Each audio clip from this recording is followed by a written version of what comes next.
WWL-TV's Eyewitness News begins with breaking news. Good afternoon and thanks for watching. I'm Erica Ferrando. We start with breaking news in Jefferson Parish. 4 family members are dead after an apparent murder-suicide.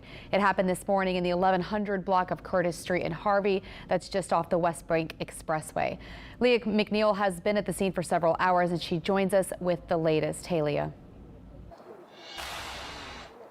Hey there, Erica. Well, Jefferson Parish Sheriff Joe LaPinto says the initial call came in this morning just after 7:50. He says the 911 call, a man called 911 and said something along the lines of, "We can't live like this anymore, and you'll find the bodies when you get here."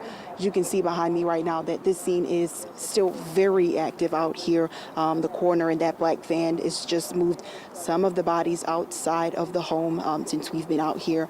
We now know a 14-year-old boy, his 20 years old stepbrother, and their parents, a man and a woman, were all found inside the home here in the 1100 block of Curtis in Harvey. How they all had fatal gunshot wounds. LaPinto said they found multiple guns inside the home and letters which they believe points to a murder-suicide. He said that it appears that this was planned by the parents, but he's going to let the coroner make that final confirmation with the testing of weapons and autopsies. Now, people who live here in this community say that they are in shock. The ones I spoke to say that the family pretty much kept to themselves most of the time, but it's still such a tragic situation.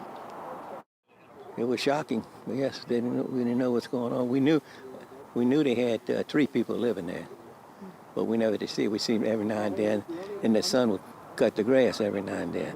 Besides that, nobody really knew anything about them. I always looked up at the house, and for over 2 years, that roof has been pretty much rotted on the top.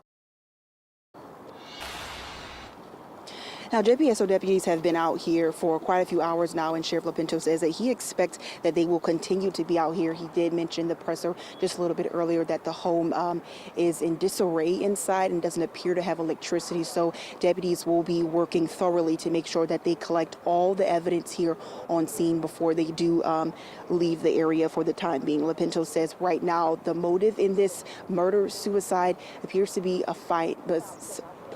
financial, but nonetheless it's still a very tragic situation with a 14-year-old, a 20-year-old, and their parents all dead this morning out here in Harvey. Live in Harvey, Leah McNeil, Eyewitness News. Just heartbreaking. Thank you so much, Leah.